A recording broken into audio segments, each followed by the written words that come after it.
Welcome to Canada's most irreverent talk show. This is the Andrew Lawton Show, brought to you by True North. Coming up, a look back at 2020 and a look ahead to 2021 with Conservative Party of Canada leader Erin O'Toole. The Andrew Lawton Show starts right now. Welcome, everyone, to Canada's most irreverent talk show, a very special edition of the Andrew Lawton Show here on True North. I'm joined by Conservative Party of Canada leader Erin O'Toole. Now, we actually spoke with Erin O'Toole a couple of times during the leadership race, the pandemic leadership race, as many of you remember, most recently at the Independent Press Gallery's Fireside Chats. I won't rehash that. It was a great evening, albeit not the one we had planned. This is actually our first time speaking with Erin O'Toole since he became the leader of the Conservatives, though. And since it is the end of the year and the end of what's been a very arduous year for a lot of people, and certainly an eventful one in Canadian politics and just in everyone's lives in the world, we thought we would do a year-end interview, a look at Erin O'Toole's Conservative leadership so far, plans for 2021 for the party, for the country, and whatever else comes up along the way. With that, it's my great pleasure to welcome back to the Andrew Lawton Show, Erin O'Toole. Mr. O'Toole, thank you very much for your time today. Good to speak with you again. Great to be back with you, Andrew. So let's talk about just the whirlwind this has been. I know you marked just a week or two ago your first 100 days, which is a lot of the times the symbolic sort of initial sprint whenever someone has taken office. You took this position in the middle of the pandemic. So talk about a hit the ground running moment. What's that been like, first off? Well, it started with the most important speech of my life at 1:30 in the morning when I won the leadership, Andrew. Obviously, that's not prime time when you're trying to get eyeballs from coast to coast. And then I started my tour, and then the second wave came, and I came down with COVID. And, my wife will be reminding me of how in my first month as leader, I brought COVID into our house, but we persevered like so many families did. Fortunately, we had very mild cases, and our kids were fine. And then we've just been connecting with people. So I've been doing a lot of this type of communications. Our team is united. We put forward the push for rapid testing to stand up for small businesses.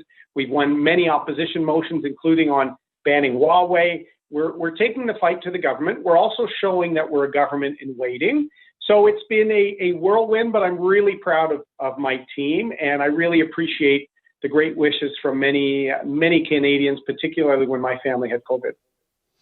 One of the things that has been a challenge, I think, for the country is that on one hand, we're being told that because we're in the midst of a crisis, we need to have this Team Canada approach.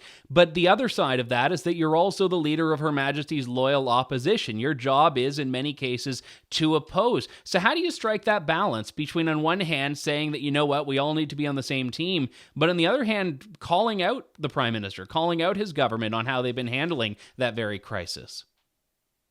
You've nailed the balance we have to get right, and I think we have. We've opposed and we've proposed as well. I've said I'm trying to show that we have the vision to be smarter, faster, more effective, more principled for Canadians. So we've supported programs to help people and businesses struggling in the middle of the pandemic, but we've also pushed to make them smarter. So we got improvements to the rent subsidy program, for example, Andrew. We pushed to improve the wage subsidy. We want people working. We want the economy moving forward as much as possible in this pandemic. So we voted with the government when it's been putting Canadian families and businesses first, but we're also pushing them. Take off the audits on small businesses who are hanging on by a thread. So we won a motion to try and postpone those audits to stop Chinese influence. We're putting forward motions. We're telling Trudeau he has to be more principled. So I think we've been doing our job. The fact that we've got rapid tests now, later than most countries, the fact that we're seeing some vaccines arrive, that's because we've been pushing. So I think we've done our job. A lot of the country has been plunged into lockdown again in the last few weeks. We know that other regions, including where I am in Ontario, are going to be facing that in the coming weeks. This is not just a 2020 challenge at this point. This is going to go into 2021. You mentioned vaccines. I know that a lot of people have been putting hopes on that. This is still going to be a months-long process, it seems like, before everyone in the country who wants to be vaccinated can be. Where do you think in 2021 the priorities need to be for the the government, and the extension of that is your priority as an opposition leader going into 2021. We have to minimize the economic disruption as much as possible. That's why it's a crime that we were so late on rapid testing. The Trudeau government failed dramatically there. Last summer, countries in Europe were rolling them out to try and keep parts of the economy open. They were even using them to keep travel open in Europe months before Trudeau guaranteed a supply of rapid tests. My family was in line for hours and got turned away when we needed tests. So that was a major fail. I've also been pushing for more information. When public health authorities, I've been pushing Mr. Trudeau on this, we also need to share with Canadians where transmissions are taking place, because we actually know they're not generally in restaurants or retail locations, and Canadians need to have that ability to make the smart decisions, and provinces and municipalities need that information so that we can keep as much of our economy open as possible. So we're going to continue to push on those things. We're also trying to push for a smarter, faster deployment plan to the vaccine. So we think in a democracy, that's our job, to push for a better, smarter response. There's never been a fast response from Trudeau. They're like a glacial pace throughout this crisis.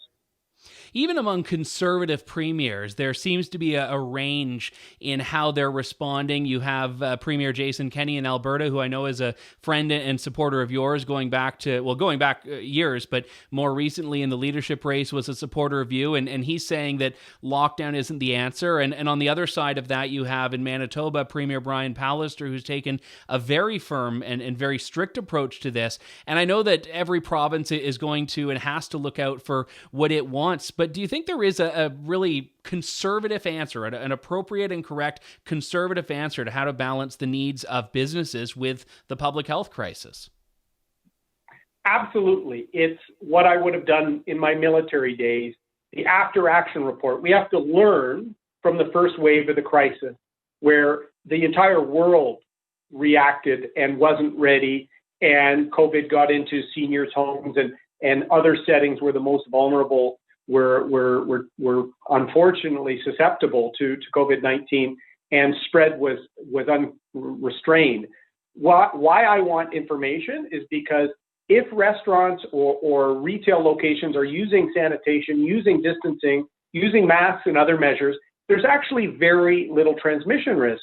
So let's actually learn how to protect the most vulnerable, how to put our resources where they need to be applied, Andrew, so that we can allow small businesses the ability to at least earn some economic activity to stay open. When I deal with Restaurants Canada and hear that maybe 60% of restaurants in Canada will be closed in the next three months, like bankrupt, that's jobs for students, for new Canadians. Those are the Main Street staples of our society. So we have to have smarter responses. And I think the federal government's slow response on rapid tests and data means that we haven't learned all the lessons from the first wave.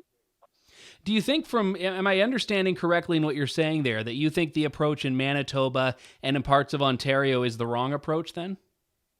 Well, I think, in the Manitoba case, people that want to go to a religious service and stay in their car and participate, we learned from the Ontario process, in your neck of the woods, Andrew, that can be done, that should be done. It's good for mental wellness. It's good for people's, faith and be able to maintain some normalcy at a time there's stress on families. We should have learned that you could do that in a car very easily. And why are we allowing major big box stores to be open and small ones being shut down? There were some areas where I think even provinces could have learned from the lessons one another faced. Manitoba was largely immune from the first wave. We should have coordinated that better. That's why data from the federal government could have been helpful for all provinces. And you raise an important point there in that if a business is shut down by the government, there's no income there. I mean, they cannot do anything to earn money. And in that case, that's where I think you and I would probably agree that, yes, having some supports there on the business side and on the employee side are important. The longer these things go on, the more the government has to spend on it. We already saw in the fiscal update that we are dealing with hundreds of billions of dollars in deficits. We know that number is going to clear $400 billion and then keep going up from there. How does an Erin O'Toole government, if such a thing comes to fruition in the next year, 2 years, 3 years, how does something like that, how do you put an agenda forward when you're inheriting such debt and such deficit? This is why we have to get rid of the ideological anti-work philosophy of Mr. Trudeau. You know, Mr. Trudeau, when he was in southwestern Ontario, I know you remember this, Andrew, he said Ontario needs to move past manufacturing. He's against the energy sector with Bill C-69 and other measures. He failed on negotiations with respect to steel and aluminum tariffs and NAFTA in general. He's been weak on China. We need every cylinder of our economic engine firing. We need to allow Canadian families to provide for their kids, mom and dad working.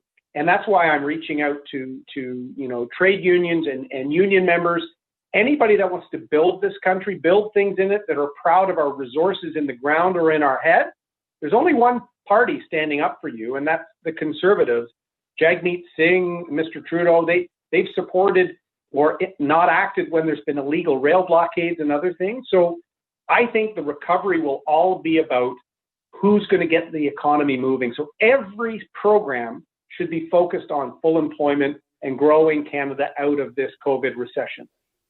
I don't disagree with that, but there is a long-term problem here. And I know that, for example, in the previous Conservative campaign, when Andrew Scheer was the leader, one of the things the Conservatives were proposing was a law that would compel the government to balance the budget. This is not something where a Conservative government, or any government, I don't think, could promise to reliably balance the budget within 4 years, given how bad things are right now. So if you want to use the backbone of Conservative government and Conservative parties typically, which is lower government spending, lower taxes. Is there a path to do that, do you think? Is there a path to do that you could push for as leader of the Conservatives?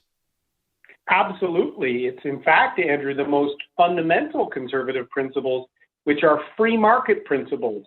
And whether you use your toil and your hands to build something or work in the oil patch or in an auto plant in Oshawa, or whether you're using your entrepreneurship to open up a small business in Surrey or in Mississauga or in Halifax, we need to applaud that.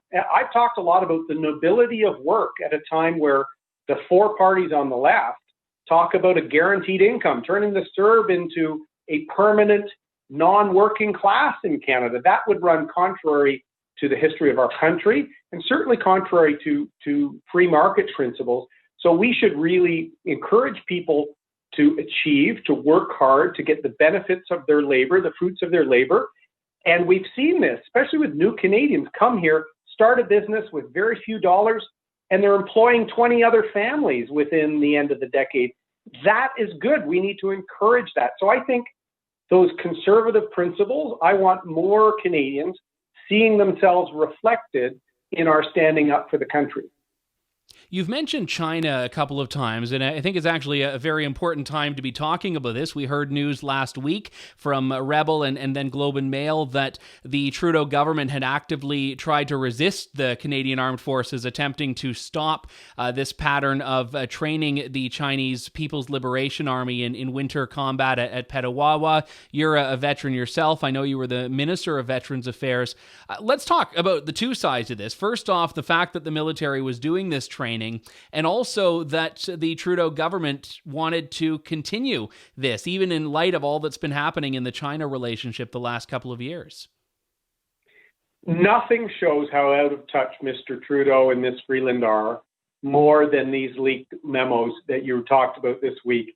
The very fact that they were pushing back and pressuring our top generals, our military, to train Chinese troops on our soil when our two citizens were in jail, when they're having internment camps for the Uyghurs, when they're imposing a police state in Hong Kong and there's 300,000 Canadian citizens there, just shows how out of whack. The memos show they were more worried about upsetting officials in Beijing than to listening to the security advice of our troops. That should scare people. That's a dangerous level of naivete. So we brought the fight. It was great that was brought out. It's the latest example that they're out of touch. We're the only country in the Five Eyes that hasn't yet banned Huawei. We passed a motion. The clock is ticking, Justin, to to take serious our public safety, our security, and our principled approach in the world. You brought up this very issue to Deputy Prime Minister Chrystia Freeland in the House of Commons last week, and her, I use the word answers in the very generous interpretation of answer. She spoke about the Michael Kovrig and Michael Spavor imprisonment over there, and that's an issue, again, you said as much, you agree with her on. But there is this approach that some people suggest is the important one, which is to not rock the boat or poke the bear with China. Do you think there's any truth to that when they have the two Michaels over there? Do you think there's truth to the fact that we don't want to antagonize them? No. In fact, the communist regime thrives on weakness. And Mr. Trudeau is seen as weak, and in fact, probably too biased in his view to what the communist regime really stands for. They tried to use this line, Andrew, a year ago when I created the Canada-China Parliamentary Oversight Committee. Oh, you're going to put at risk our chance to get the two Michaels home. That was a year ago. We had no ambassador in China for 8 months because the bumbling John McCallum, the Liberal insider handpicked Trudeau appointment, had to resign in disgrace. We've been seen as kowtowing all the time. And I'm not saying we're going to start rattling sabers, but we have to stand up and show that our values are not for sale. And just because there are big trade opportunities for China, I'd actually make things in Canada. I want us to do things here and have less reliance on a regime that can't be trusted on any level. And when you say that, you're not talking about protectionism. You're talking specifically about trade with countries like China that have the human rights abuse, the unfree approach to the world. Yes, I've described it as free trade and fair trade amongst free nations. China, Andrew, games every system it's in. In fact, the Montreal Protocol to ban CFCs, the ozone hole creating chemicals, they've been found to have been violating that decades-old treaty. They actually use our transparency and our commitment to human rights, the environmental mitigation, other things against us. So we need free and fair trade amongst democracies, and I think you see it coming with Australia and some countries with backbone. We're not going to have that backbone under Mr. Trudeau. I'm suggesting to Canadians that the Conservatives will take a principled approach, and our allies are desperate for that principled Canada to return to the world stage. When you say weakness in the face of China, what do you think is really at the root of that? Because we know that Justin Trudeau had vaunted his government as being the sign that Canada was back on the world stage. The China relationship is an important one. We can't hold them up at the same time as this global partner in peace because we know they aren't that. So when Trudeau goes down this road of appeasement, what do you think is actually at stake there? What do you think is at play, rather? I think, it was our former ambassador, David Mulrooney, who first used the term that Mr. Trudeau was incredibly naive with respect to the communist regime in China. Remember, Andrew, he said famously the country he most admired was China because their basic dictatorship gets things done. He was not joking. The Liberals tried to suggest later he was joking. I think there's a romantic notion because his father opened up relations, and so he's had an out-of-touch view. And he hasn't worked in the private sector. He's never viewed this. I worked on intellectual property theft by China on anti-counterfeiting as a lawyer in the private sector. As an ex-military person, I've watched the Chinese action in the South China Sea, the buildup of their blue water navy, their Arctic ambitions. These are all watch-outs. And Mr. Trudeau thought he'd have a free trade agreement with China as some legacy. Well, in 2017, China took a very harsh turn into the worst parts of communism with the 19th People's Congress. President Xi is now president for life. The moves on Hong Kong, the Uyghurs. China's getting worse, not better. So it means the democratic world has to have a principled and united stand to counterbalance the bad actions of China.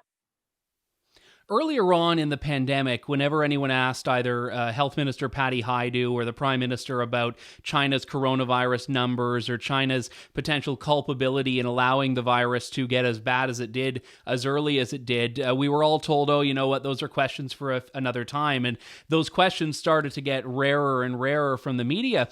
Do you think there is an important discussion that needs to be had specifically about China's role in the pandemic? And how would you raise that as Prime Minister? I've raised it, and I think it needs to be looked at. In fact, former Liberal Cabinet Minister Irwin Cotler wrote a brilliant piece in the pandemic about how, had China been more transparent, a lot of the world would have been better prepared for the first wave of COVID-19. Here's the crazy thing, Andrew. The Trudeau government turned off our early pandemic warning system a year ago and said at the time they wanted those intelligence and science officials to concentrate on vaping, and they were going to rely on public health data from China. How did that work out? They also then gave PPE to China in February when their own departments, at least 5 federal departments, were warning the Trudeau government about the pandemic and about the run on global PPE supply by China. So this is where this currying favor, this kowtowing to Beijing, actually set us up for an early failure. And then Minister Hajdu has been wrong on the border, on human transmission, on mask usage, rapid test. Disaster is the only word to describe her. And remember, the first Trudeau health minister, the physician Jane Philpott, who resigned over Trudeau's leadership, where is she now?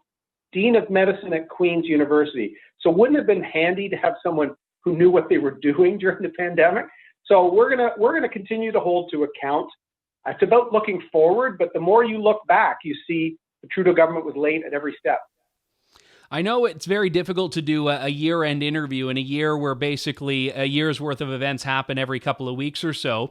But outside of your role as leader of the Conservatives and of the official opposition, just in your own personal life, what's your goal for 2021? Well, my biggest role is husband and dad to 2 amazing kids, Molly and Jack. It's been a tough year on all of our kids, Andrew. You know, the uncertainty, the inability to socialize with their peers. You know, I was really thankful when my daughter Molly's swim team could get together, distance and everything. This is why we need information and the ability for us to remain as open, not just economically, to one another. So I'm going to make a commitment to make sure that as a new leader, I'm busy. As we start opening up, I'm going to lock in family time better. We did that during the pandemic, and whether it's just, watching The Mandalorian when it comes out each week or playing a board game, for me, I don't want the consuming nature of this job to distract me from my most important job, which is dad. Well, now I have to ask you what board game, since I'm a bit of a board game geek myself. Well, the famous one that I love the most is Trivial Pursuit. There's a various number of versions of it. We are also, I think, this Christmas getting into some of the classic games like Life and Sorry. I know that someone might be getting one of those in their Christmas gift. So I've got to make sure my kids don't watch your show, Andrew. But any time that we can get together is special, and I think all families have treasured that as part of this pandemic, just being together. All right. Well, if everyone else but the O'Toole children want to watch the show, that's fine with me. Erin O'Toole, leader of the Conservatives. Great to chat with you again. Thank you very much, and all the best for Christmas and the New Year to you and your family. Thanks as well, Andrew. Merry Christmas to you and your family, and to all your viewers. Thank you. That was Conservative Party of Canada leader Erin O'Toole in a look at 2020 and, of course, a look ahead at 2021, which I think at this point pretty much everyone is doing, politics aside, personal life, politics, work. Everyone's trying to look ahead to 2021, so let's hope it's a bit better than what we've had in the last 12 months. With that, I want to thank all of you for tuning into the show. We will talk to you in just a couple of days' time with more of Canada's most irreverent talk show here on True North. Thank you, God bless, and good day to you all. Thanks for listening to The Andrew Lawton Show. Support the program by donating to True North at www.tnc.news.